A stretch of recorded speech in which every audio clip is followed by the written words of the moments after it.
Bien, je pense que là, nous pouvons commencer. Donc, je me présente, je suis Anne-Marie Tréguier, coprésidente du Haut Conseil breton pour le climat. Et je suis ici avec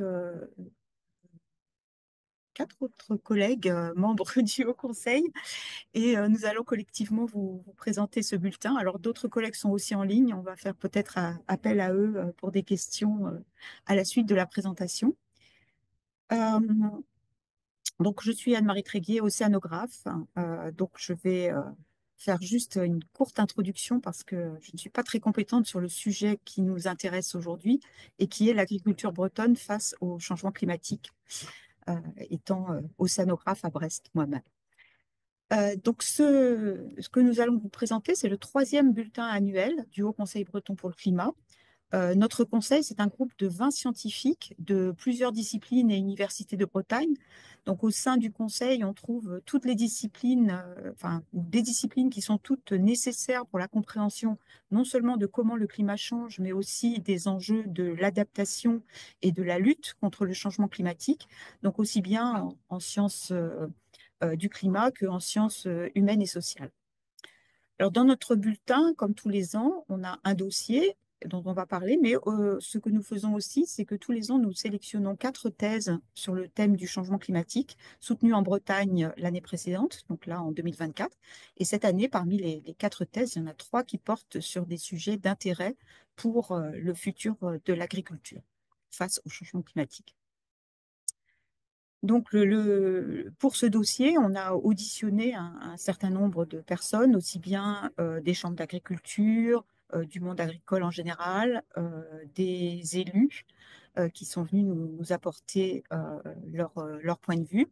Et donc, nous remercions l'ensemble des personnes qui ont été auditionnées pour cette publication.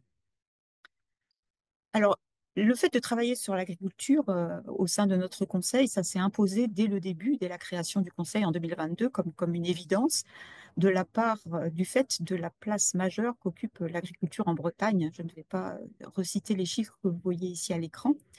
Et nous avons donc créé un groupe de travail agriculture. Et les collègues que vous allez entendre qui vont présenter la suite du dossier sont ceux qui ont participé à ce groupe de travail et qui ont donc depuis 2022 commencé à travailler sur ce sujet. L'agriculture est vulnérable, l'agriculture est en première ligne. La Bretagne n'est pas épargnée par le changement climatique. Et ce que nous allons aussi présenter, c'est que le changement climatique actuel et à venir impose des modifications profondes. Alors, ce qu'il faut savoir, c'est que ce bulletin, c'est vraiment notre production collective hein, des 20 chercheurs, enseignants-chercheurs qui font partie du conseil. Et du coup, nous n'avons pas du tout cherché à prétendre à l'exhaustivité. Nous avons abordé cette problématique à partir des connaissances scientifiques présentes au sein du Conseil et des travaux des uns et des autres. Et donc, nous n'avons pas traité ce vaste problème dans son ensemble. En particulier, nous n'avons pas du tout traité l'angle de l'alimentation ni l'angle de l'industrie agroalimentaire. Donc, c'est donc notre vision et les éléments que nous pouvons apporter en tant que scientifiques, mais au sein d'un groupe restreint que nous allons vous présenter aujourd'hui.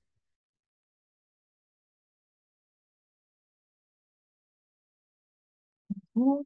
Donc, je suis Valérie Bonardo, je suis enseignante-chercheur en géographie, climatologie et j'ai également travaillé sur ce groupe agriculture pour ce bulletin. Donc, effectivement, l'augmentation des températures et l'augmentation du dioxyde de carbone dans l'atmosphère euh, accélère le développement des plantes et entraîne une précocité des différents stades. Donc, une précocité de 2 semaines a déjà été observée euh, sur la période historique et les projections montrent une précocité d'1 mois en fin de siècle.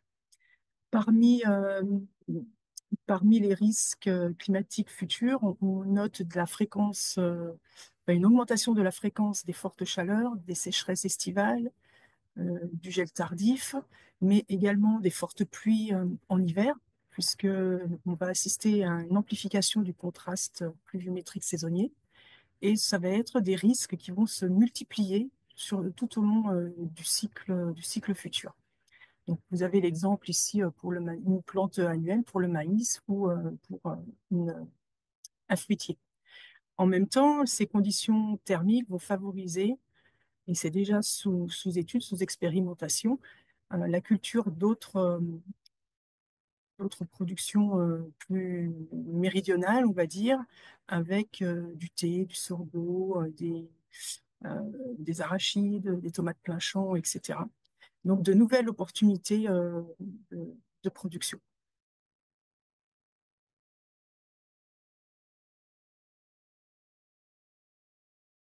Bonjour, Manuel Plangenet, je suis professeur en écologie ici à l'Institut Agro.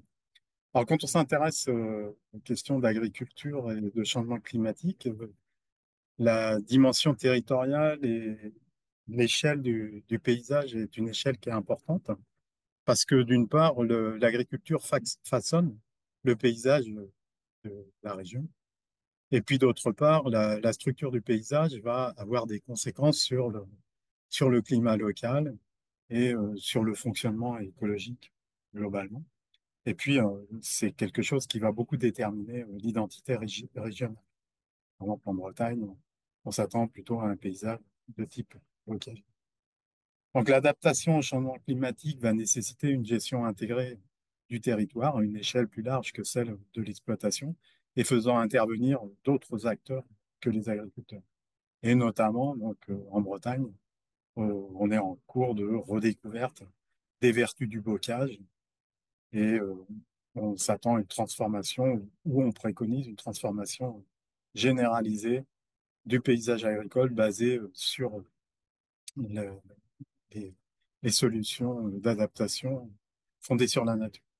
Alors pour ça, on peut s'inspirer d'expérimentations extérieures qui sont inspirantes, hein, notamment des expérimentations qui proviennent plutôt du sud, puisque le climat actuel de régions qui sont plutôt au sud de la Bretagne devrait être le climat futur de la Bretagne. Donc, on peut voir un petit peu comment ça se passe dans ces régions. Mais on peut aussi s'inspirer de régions pour lesquelles le climat actuel est assez proche de la Bretagne, comme l'Irlande ou le Danemark, et dans lequel il y a tout un tas de- d'expérimentations qui sont mises en place pour s'adapter au changement climatique.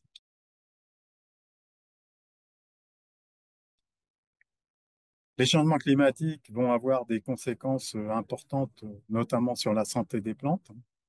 Le développement des ravageurs et des maladies, notamment, est très accentué par le changement climatique, puisque ce sont des organismes qui sont responsables de ces maladies et les ravageurs qui sont sensibles au climat.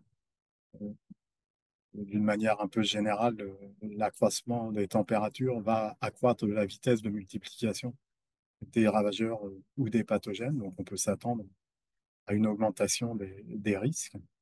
Ceci étant, la prédiction est assez complexe puisque le développement de maladies, la pullulation des ravageurs sont liés à des interactions qui sont complexes entre les ravageurs, les maladies et la plante hôte, mais aussi les ennemis naturels ou les compétiteurs de ces différents organismes. Ce qui fait qu'il est très difficile d'être capable de faire une prédiction de ce qui va véritablement se passer en cas d'augmentation des températures. En tout cas, il va falloir repenser la sélection variétale, hein, c'est en cours dans des organismes de recherche comme l'INRAE par exemple, en mettant plus l'accent sur une meilleure rusticité des nouvelles variétés face aux aléas climatiques, plutôt que de tendre vers une maximisation du rendement, et puis en mettant plus l'accent aussi sur des capacités de résistance aux ravageurs et aux maladies. Et enfin, comme je le disais précédemment, pour ce qui concerne le paysage, la diversification à de multiples échelles a pu être montrée comme étant une solution importante pour obtenir davantage de résilience face au changement climatique.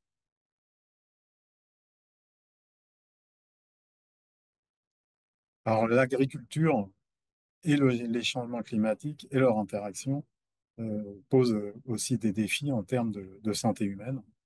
Notamment, le changement climatique va amplifier les impacts sanitaires de l'agriculture intensive, et notamment sur les producteurs eux-mêmes, puisque si on a un accroissement des difficultés en termes de maladies et de ravageurs, ça peut conduire à une utilisation augmentée des produits phytosanitaires, avec des conséquences qui sont non négligeables sur la santé humaine et en premier lieu sur la santé des agriculteurs.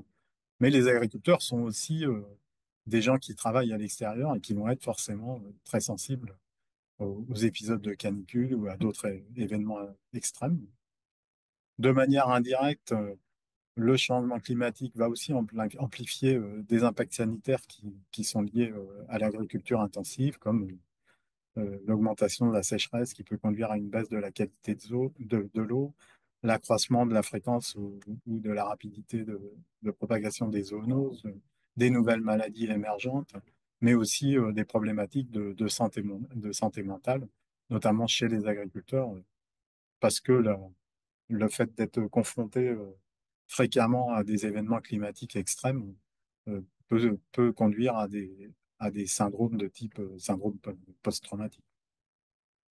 D'une manière générale, la santé humaine, la santé des plantes et celle des animaux sont liées. Et pour faire face au changement climatique et à leur effet sur la santé, il va falloir essayer de réfléchir de manière intégrée à ces trois types de santé, ce qui est actuellement beaucoup développé dans la littérature scientifique autour du concept One Health. Bonjour à tous, moi je suis Thibault Lecomte. Euh, je suis enseignant-chercheur à Lorient, plutôt sur les aspects matériaux du génie civil et écomatériaux. Et je travaille aussi sur les aspects analyse de cycle de vie, empreinte environnementale de ces matériaux. Euh, et donc, avec cette compétence-là, on va dire, j'ai travaillé dans le cadre du bulletin sur les aspects atténuation du réchauffement climatique et sur la problématique en fait de réchauffement climatique lié à l'agriculture en Bretagne. Euh, donc, ce qu'il faut bien comprendre, c'est que l'agriculture, c'est quand même un gros poste en termes d'émissions de gaz à effet de serre en Bretagne, puisque ça représente 40% de l'effet réchauffement climatique. Et que c'est dans ces 40%-là, en fait, il n'y a pas que du CO2. On parle beaucoup de CO2 quand on parle de l'atténuation du réchauffement climatique et de réchauffement climatique. Mais dans le cas de la Bretagne, en fait, on a beaucoup de méthane issu notamment de la fermentation et de la digestion des bovins. Alors, c'est tous les ruminants, mais en Bretagne, il y a quand même beaucoup de bovins. Ce qui fait que finalement, ce que vous voyez là sur l'écran à droite, on a une comparaison en fait entre l'impact de chaque gaz à effet de serre en France sur 100 ans et en Bretagne sur 100 ans. Et vous voyez que le CH4, donc le méthane, représente une plus grande partie de l'impact gaz à effet de serre en Bretagne par rapport à la France. Et en fait, ce qu'on a essayé de regarder, c'était quelle était la contribution à 20 ans en proportion, et on se rend compte qu'à 20 ans, en Bretagne, le méthane devient prépondérant, parce que en fait, le méthane, c'est un matériau qui a un plus fort pouvoir réchauffant et qui disparaît plus vite, donc qui va être plutôt très impactant à court terme et moins impactant à long terme. Euh, c'est important de regarder cette contribution à 20 ans parce que finalement, les politiques publiques actuellement, elles sont plutôt vers 2050, donc à 25 ans par rapport à aujourd'hui. Et si on regarde ça, il faut vraiment s'intéresser au méthane et donc s'intéresser à l'élevage en Bretagne, ce qui veut dire qu'il va falloir travailler essentiellement sur l'élevage donc en Bretagne si on veut participer à l'atténuation du réchauffement climatique. Et donc, ça nécessite d'avoir une analyse vraiment systémique et d'aller au-delà finalement de l'agriculture, parce qu'on se rend compte que c'est plutôt les pratiques d'alimentation qui vont être un levier important si on veut limiter ces impacts-là. Donc ça va nécessiter évidemment un changement de pratique des consommateurs et donc une transformation des pratiques au niveau de la région, si on veut vraiment avancer sur l'atténuation du réchauffement climatique.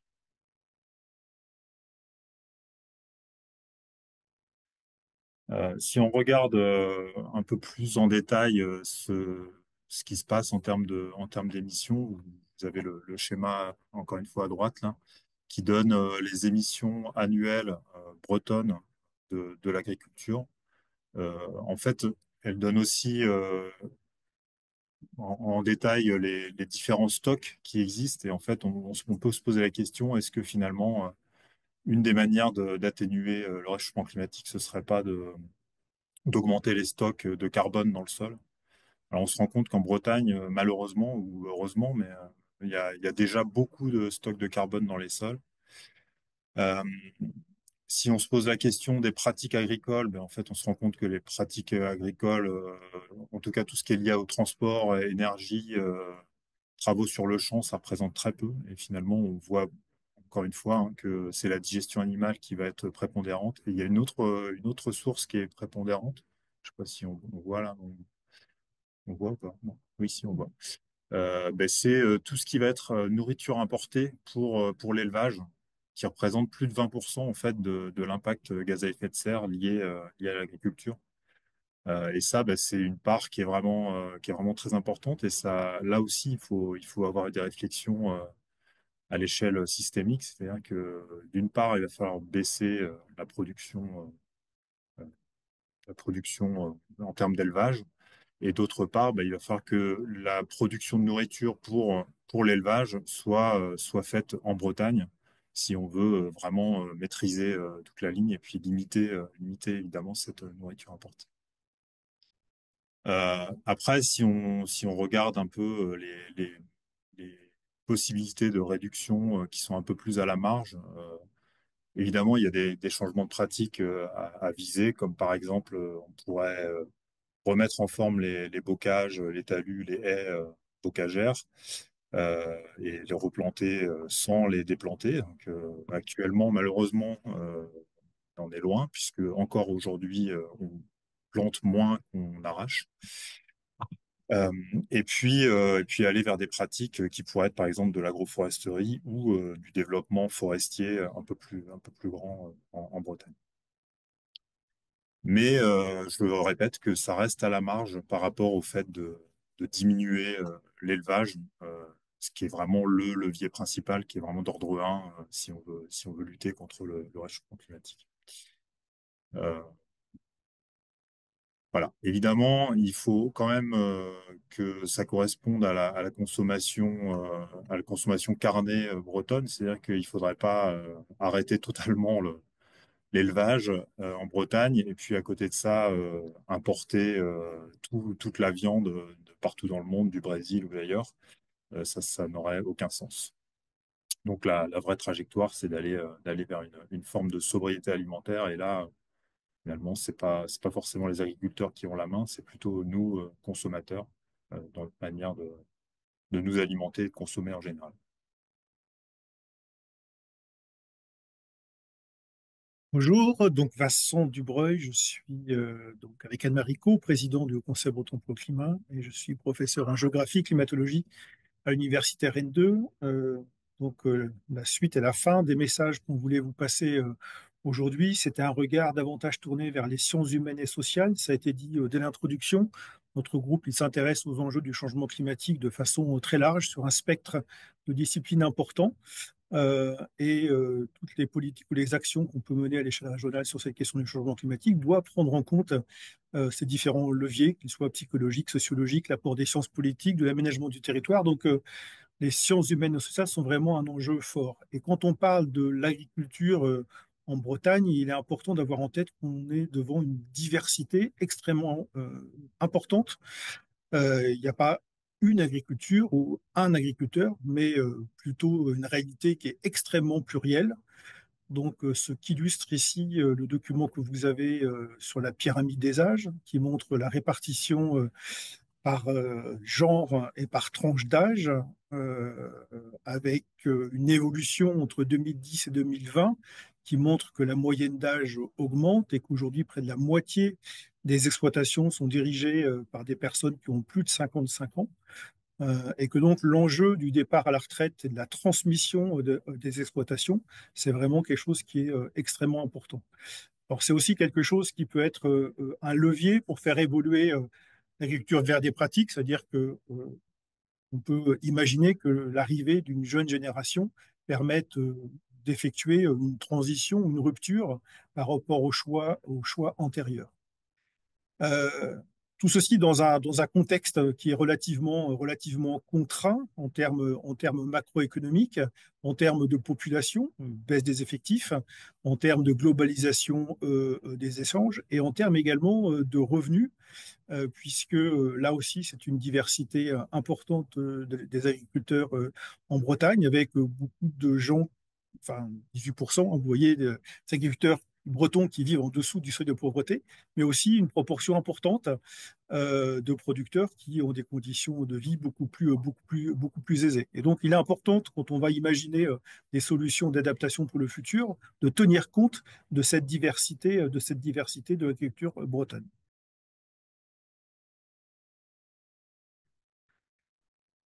Si on va sur le côté des évolutions structurelles nécessaires du côté sociopolitique, on a essayé d'identifier un certain nombre de verrous qu'il sera intéressant de lever pour mener cette politique de lutte contre le changement climatique pour l'agriculture. Alors, on peut rappeler tout d'abord que d'un point de vue historique, le modèle agricole breton, il s'est construit sur plusieurs décennies avec un certain nombre de choix sociaux, économiques, politiques, basés essentiellement sur de l'intensification, l'industrialisation, l'intégration, une forme de spécialisation aussi de l'agriculture qui a pu conduire à un certain nombre de succès sur le plan économique, mais aussi qui ont posé et qui posent aujourd'hui un certain nombre de questions d'un point de vue environnemental. Et par rapport au changement climatique, qui, on l'a vu précédemment, nécessite de transformer en profondeur le système productif,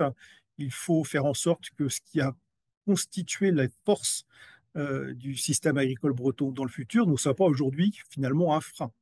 Et donc parmi les choses qui interrogent, sur lesquelles en tout cas il faut interroger, c'est les limites du système actuel de cogestion, d'un certain nombre d'actions et de mesures qui peuvent limiter finalement la nécessité d'opérer des actions structurelles. C'est-à-dire que une des difficultés que l'on peut identifier, c'est qu'il y a plein d'exemples qui sont extrêmement intéressants, d'initiatives individuelles, associatives, dont on pourrait imaginer qu'elles vont dans le bon sens, mais qui sont aujourd'hui relativement encore dispersées et qui n'arrivent pas à passer à l'échelle des transformations structurelles qui sont nécessaires pour s'adapter au climat de demain.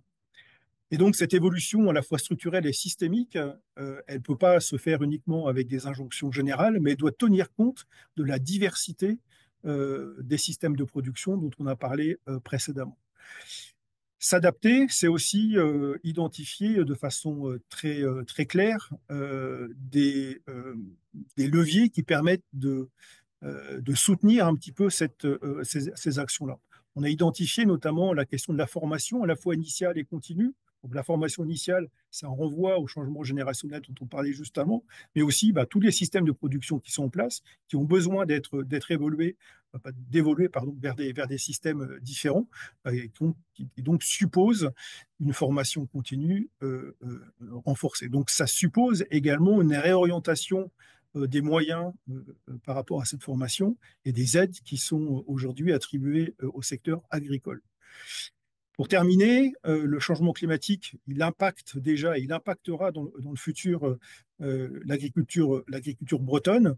Nos travaux ont permis d'identifier un certain nombre d'exercices qui ont été réalisés récemment par différentes structures, des rapports intéressants, que ce soit celui du Haut Conseil pour le climat, au niveau national, euh, les travaux prospectifs des scénarios construits par le Shift Project, des travaux menés également par la Chambre d'agriculture de Bretagne qui ont essayé d'imaginer ce que pourrait être l'agriculture de demain. Aujourd'hui, ces travaux, ils sont, de notre point de vue, pas suffisamment mis en valeur, pas suffisamment utilisés, et ils devraient être utilisés davantage pour permettre, avec l'ensemble des acteurs intéressés par ces questions-là, de co-construire des scénarios d'évolution de l'agriculture bretonne de façon finalement concertée. Voilà pour les messages principaux que nous voulions vous transmettre aujourd'hui. Alors, nous allons ouvrir un espace pour des échanges, des discussions, mais il est important ici de rappeler que au-delà de la présentation de ce bulletin aujourd'hui, notre réflexion du Haut Conseil breton pour le climat sur la question de l'agriculture et des défis que pose le changement climatique à l'agriculture bretonne se prolongera le 15 mai pour notre 3e forum climat et territoire qui aura lieu à Saint-Brieuc, donc sur le campus Mazier. Les inscriptions sont ouvertes. N'hésitez pas à vous inscrire. Nous sommes en train de préparer des conférences, des tables rondes, des ateliers qui permettront de discuter de façon à la fois plus concrète, plus précise sur l'ensemble des enjeux liés au changement climatique. Et donc, n'hésitez pas à nous retrouver sur le site web et sur les réseaux sociaux, notamment sur LinkedIn, où nous allons continuer à alimenter à diffuser nos travaux sur la question du changement climatique en Bretagne. Merci à tous